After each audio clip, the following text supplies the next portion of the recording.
It wasn't the silence that was killing her. It was the sound of her own voice, disappearing into the void where his attention used to be.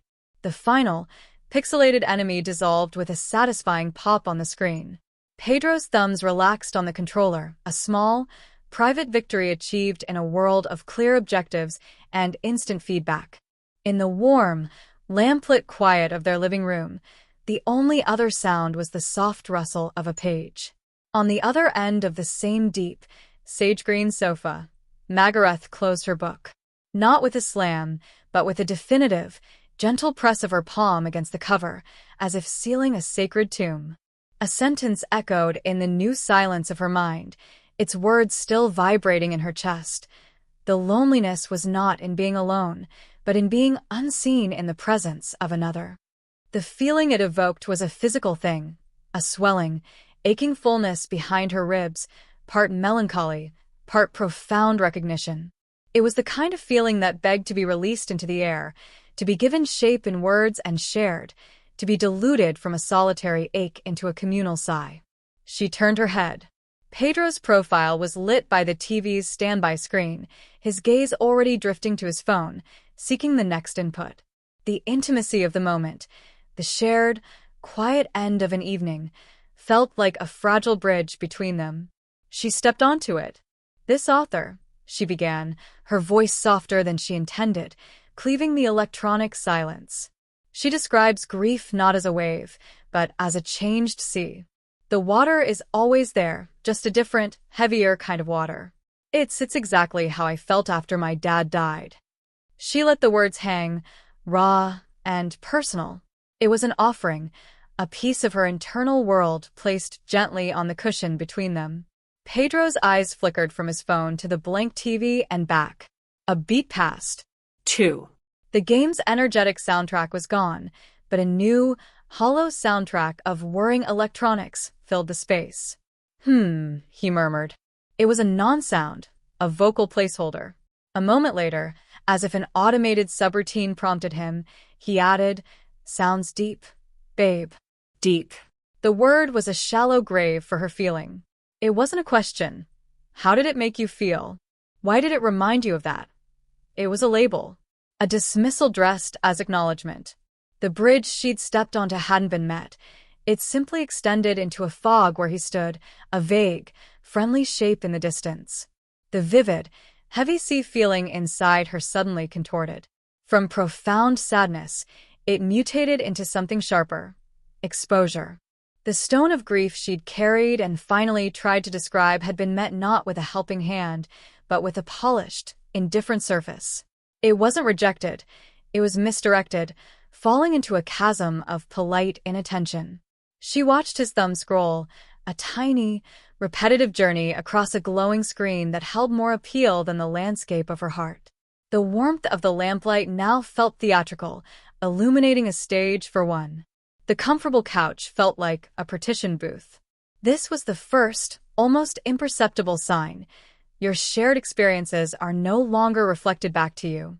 Your joy, your curiosity, your sadness are spoken into what you thought was a partnership, only to discover it has become a soundproof room. The echo you wait for, the me too, the tell me more, the I see you, never comes. You are left with the deafening silence of your own unwitnessed life, wondering when the person you love became a polite stranger listening to a faint, inconvenient radio signal from a world they no longer tune into.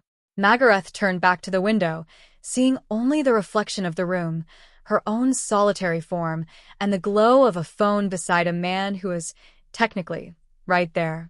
The chapter in her book had ended.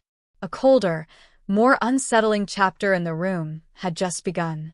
Magareth had begun to feel like the sole architect of a future meant for two, building with blueprints he kept forgetting to read. The smell of fresh coffee and toast should have felt comforting, a weekend morning cliché of domestic bliss. Instead, the kitchen felt like a command center for a mission only one of them was briefed on. Sunlight streamed across the polished oak table, illuminating 2 calendars, one paper, ornate and filled with Magareth's neat, looping script, the other digital, glowing from Pedro's phone with stark, minimalist entries that said nothing and everything. Magareth took a steadying sip of coffee, her finger tracing the lines of the month. "The Johnson wedding is on the 14th, she said, her voice deliberately light. She glanced up. Pedro was scrolling through news headlines, his toast half forgotten on his plate. "Black tie. You'll need to get your suit pressed." "Okay," he said, without looking up. His thumb moved in a steady, rhythmic swipe. "And my mom wants us for dinner the Sunday after. She's doing a whole roast." A non-committal grunt. Swipe.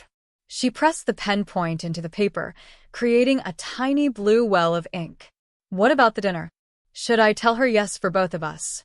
He finally looked up, but his eyes were glassy, still tethered to some distant headline. A shrug lifted one shoulder. "Sure, whatever you think."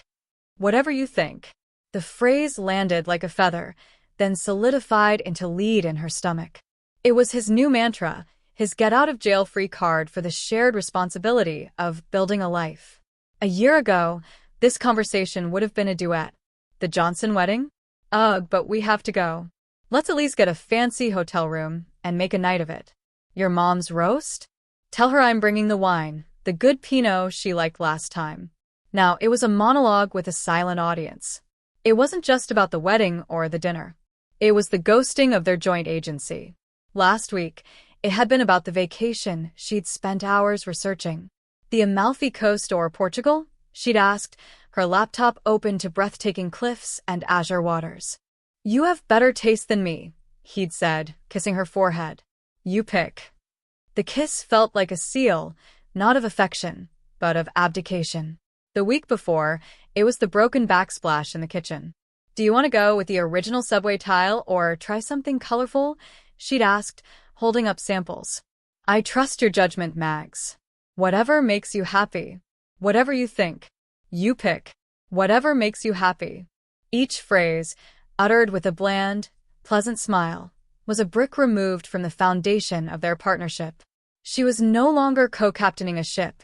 She was alone at the helm, calling back questions to a passenger who'd retired to his cabin, vaguely trusting she wouldn't steer them into an iceberg. The burden of choice, of taste, of direction, had become hers alone to bear. It was the loneliness of absolute, unchallenged control. The second sign materialized in the sunny kitchen, cold and clear. The burden of steering the relationship has fallen entirely on you. Initiative and joint dreaming have evaporated. You are left holding the map, the compass, and the itinerary for a journey meant for two, while your partner politely asks, "Are we there yet?" from the passenger seat, having never once looked at the road. She realized the terrible truth when he used the word stuff. The intimate dictionary of their life together was missing its most important pages. The fear was a live wire in Magareth's veins, humming beneath her skin. For 3 weeks, it had been her constant companion, a low-grade buzz in her thoughts that flared into full-blown static at 3 a.m. The Andrews account wasn't just a client. It was a career-making, or breaking, titan, and tomorrow, its fate in her firm's hands would rest on her presentation. She'd practiced in the shower, in the car, in front of the mirror. She'd muttered statistics over chopping vegetables and rehearsed her closing argument while folding laundry. The apartment was haunted by the ghost of her anxiety, and she'd thought, perhaps foolishly, that Pedro had noticed. Now, on the eve of it all, the terror crested. They were in the kitchen, a familiar stage for their quiet dramas. Pedro was under the sink, tools clinking, wrestling with a stubborn U-bend on the drain pipe. "Pedro?" Her voice was thin, a thread of sound. A grunt from under the sink. She took a breath, wrapping her arms around herself. I'm terrified. Tomorrow. If this presentation goes sideways, I really think Andrews might let me go." There was a pause in the metallic clatter. He slid out, his face smudged with a faint streak of grime. He looked at her, and for a fleeting second, she saw a flicker of connection, the old Pedro who would have dropped everything. He reached out and patted her shoulder, a dry, efficient touch. "You'll be fine, Mags. You're good at that stuff." Then he turned, slid back under the sink, and the clanking resumed. "Stuff." The word echoed in the silent aftermath of her confession. It was a generic, all-purpose container, a cardboard box for the fragile, specific china of her dread. A year ago, 6 months even, he would have never used that word. He would have known that Andrews wasn't just a boss, but a mercurial man with a passion for vintage golf clubs and a temper as unpredictable as a spring storm. He would have remembered that good at that stuff was a lie they'd painstakingly overcome together, referring to the public speaking course they'd researched, the one where she'd vomited from nerves before the first class and he'd held her hair back. He would have asked, "What part has you most worried? The Q&A? The budget slides?" He would have spoken the language of her life. Now, he was using a tourist's phrasebook. He operated on an outdated version of her software. His Mags was a nickname for a woman who existed in the past, a woman who was vaguely competent, generally anxious, but not this specific person currently haunted by the ghost of a PowerPoint slide about quarterly projections. He had stopped updating his internal file. The new entries, her rising ambition, her specific fear of this specific man's disapproval, the way her confidence had developed a hairline fracture, were missing. The third sign crystallized in the fluorescent kitchen light. Your partner has stopped updating their internal file on you. They are working from old data, from a biography that ended chapters ago. They respond not to the nuanced, evolving person you are, but to a faded snapshot of who you were. Your current fears, passions, and daily struggles are written in a dialect they no longer bother to learn, leaving you to explain yourself in a language that feels increasingly foreign on your own tongue. Their friends envied their calm. What they couldn't see was that it wasn't the stillness after a storm, but the eerie quiet of a dead sea. To the outside world, Pedro and Magareth were the picture of harmonious stability. At dinner parties, when other couples playfully bickered over shared histories or debated politics with spirited heat, Pedro would simply smile, squeeze Magareth's hand, and say, "We don't really fight." It was said with a tone of mature accomplishment, and their friends would often sigh with a tinge of envy. "You two are so lucky," they'd say. "Such peace." Magareth would smile, a tight, practiced curve of her lips, and sip her wine. She had learned to hate the word peace. True peace, she thought, had texture. It was the warm, weary quiet after a cleansing argument, where the air felt clear and understandings were hard-won. This silence they lived in now had no texture. It was flat, airless, and cold. It wasn't an agreement. It was a ceasefire where one side had unilaterally disarmed and the other was left standing on a battlefield, shouting questions into a void. The most recent skirmish had been about money, or rather, the ghost of it. A credit card statement revealed a series of charges for a hobbyist gaming site Pedro had quietly gotten into, not a fortune, but a steady, concerning drip. "Pedro, these monthly subscriptions, they're adding up. We said we'd consult each other over $50, she'd said, holding the paper like a flag of truce. He'd looked at the statement, then at her, his face a placid mask.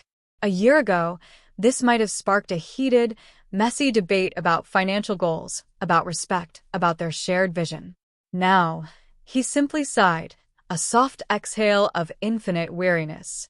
"Let's just not do this," he said, his voice low and final. He placed his coffee cup in the sink with a soft clink and walked out of the room. "Let's just not. Not let's talk about it. Not you're right, I messed up. Not even a defensive, it's my money, too. Just not." He had withdrawn his emotional presence so completely that conflict couldn't even find a surface to land on. It was like trying to nail a painting to a fog bank. The absence of conflict became a presence in itself, a chilling, third entity in their home. It was in the way he'd leave the room if her tone hinted at frustration.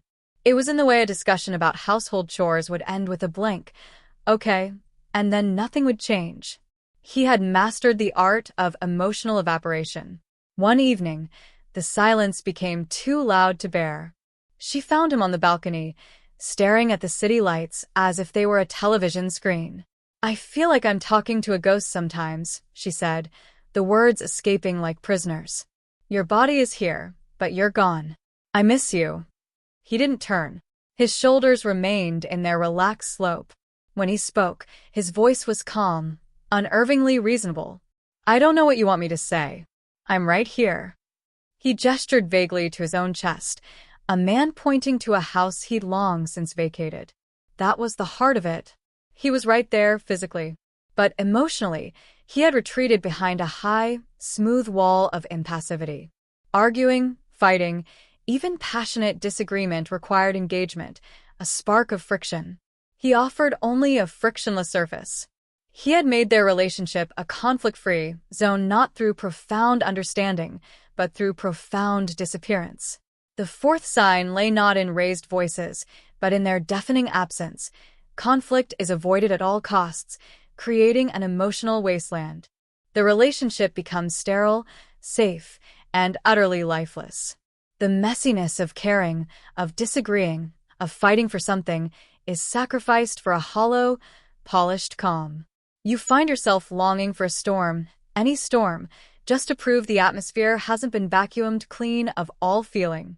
The moment she realized her greatest triumph would be a party of one was the moment she felt most alone. The notification pinged on Magareth's phone at 3:17 p.m., a crisp, digital sound that sliced through the dense silence of her focused work. It was an email from the senior partners. Her breath hitched. She'd known the decision was coming, had felt the weight of it for weeks, but seeing the official subject line made the air vanish from her lungs. With trembling fingers, she opened it. The formal language swam before her eyes until she found the anchor words. Pleased to announce your promotion to Director of Strategic Development. A jolt, pure and electric, shot through her. It wasn't just a promotion.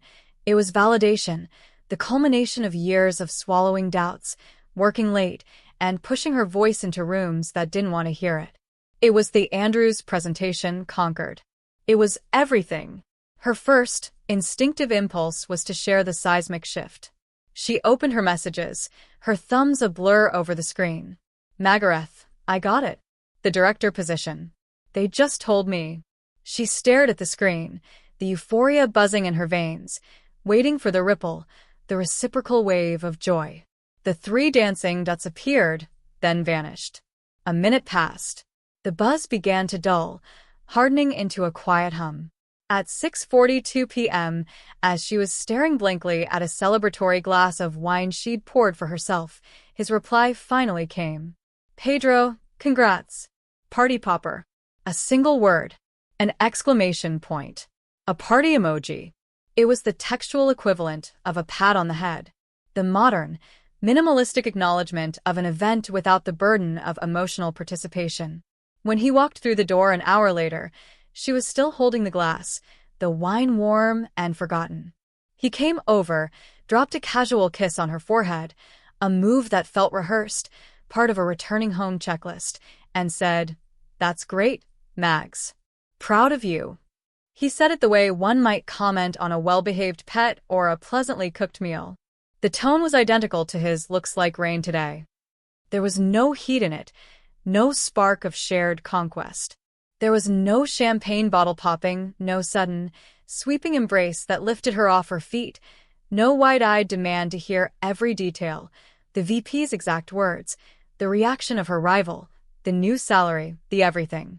There was no impromptu plan for a fancy dinner, no toast at the kitchen counter, no calling her parents together to share the news. Her triumph, this huge, roaring thing inside her, entered their home and was met with a polite, sound-absorbing wall. It landed softly, quietly, and was promptly shelved beside the day's mail and the question of what to have for dinner. The celebration was confined to the space inside her own skin. She was the host, the guest of honor, and the only attendee at a party thrown in the hollow cavity of her own chest. The fifth sign was a quiet, brutal cancellation of shared joy. Your milestones are met with polite acknowledgement, not shared victory. Their emotional investment in your life has become spectator level, a brief, courteous clap from the cheap seats before their attention returns to the main event of their own world. You are left to hold your own confetti, realizing that the person who should be cheering loudest has left the stadium. She discovered a brutal arithmetic in their care. His needs were equations she solved, while hers were problems he politely ignored. The memory was still vivid. Pedro, flattened by the flu 2 months prior, a man reduced to a feverish, sighing heap on the couch. Magareth had shifted into a mode of instinctive, almost surgical care. She'd taken a sick day, not because he'd asked, but because the sight of his helpless shivering had activated a deep, wired-in response. She'd become a quiet satellite orbiting his misery, fetching ginger tea before he could voice the craving, microwaving the homemade broth, smoothing cool cloths on his forehead, his gratitude a weak, drowsy murmur. It was labor, but it was connected labor. It felt like the tangible expression of their bond, a silent language of, I am here. You are not alone in this. Now, the vice of a migraine clamped around Magareth's own skull, a familiar, cruel pressure that blurred her vision and turned light into a physical assault. She'd managed to stumble into the bedroom, drawing the blackout curtains with fumbling hands before the pain forced her down onto the cool sheets. The world narrowed to a dark, pulsating point behind her eyes. She heard the front door open and close, the familiar sounds of Pedro returning from the store. Footsteps approached down the hall. A sliver of blinding light cut into the darkness as the door cracked open. You okay? His voice was low, considerate even. She couldn't open her eyes. Migraine, she managed, the word itself a painful effort. Ah. A pause. She waited, for the soft pad of footsteps coming closer, for the feel of the duvet being tucked around her, for the whisper asking if she needed the pills from the bathroom, the ice pack, the silence, the reciprocal care. Instead, she heard the rustle of a plastic grocery bag. You need anything? He asked. It was the correct question, a line from the script of a caring partner. But the delivery was all wrong. It was asked from the doorway, a placeholder. It held the unspoken expectation of a no, a desire to have the obligation discharged as efficiently as possible. Before her pain-fogged brain could formulate the words water. And the bottle in the medicine cabinet, he spoke again. Okay, well, rest up. The door pulled shut, sealing her back into the dark, and his footsteps retreated down the hall. The click of the latch was the loudest sound she'd ever heard. In the thick, painful dark, the brutal equation became clear. Her care for him was active and anticipatory. It sought out need, interpreted sighs, and filled silences with remedy. It was a language of love spoken through service. His care for her, when it surfaced, was reactive and minimalist. It was a single, polite query launched from a safe distance of procedural formality. Her vulnerability was an inconvenient weather event in his day, to be acknowledged and then circumvented. His vulnerability had been a command that mobilized her entire being.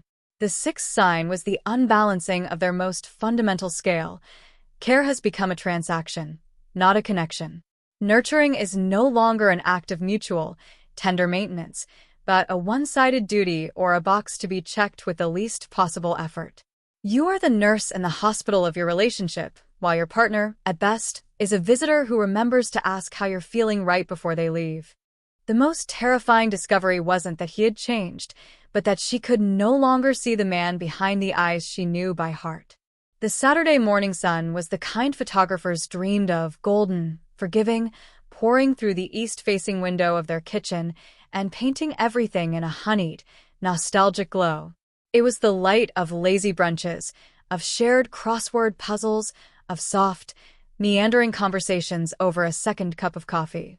Magareth stood at the counter, slicing strawberries, the ritual calm and mindless. Pedro sat at the table, scrolling through his phone. The light caught the silver just starting to thread through his dark hair, a detail she'd once traced with her finger, teasing him about getting distinguished. She knew the topography of his face better than any map, the faint, crescent-shaped scar on his temple from a childhood bicycle incident, the way his left eyebrow quirked just a millimeter higher than his right when he was skeptical, the precise curve of his lower lip. She finished the strawberries and leaned against the counter, watching him. She let her eyes rest on the face that was more familiar than her own reflection. And then she tried to see past it. What was there? Was he anxious about the quarterly report he'd mentioned in passing last week? Was he feeling the low-grade dissatisfaction with his job that sometimes clouded his evenings? Was he happy about the football results from last night? Was he planning something? Worrying about something? Hoping for something? The questions echoed in a hollow space within her. She had no answers. The connection that had once felt like a live wire between their minds, the silent exchange of a glance across a crowded room, the shared, unspoken joke, the intuitive knowledge of a brewing bad mood, had gone dead. She used to be able to read the weather systems of his soul, the gathering clouds of stress, the clear skies of contentment, the sudden chill of annoyance. Now he existed under a permanent, neutral, and impenetrable sky.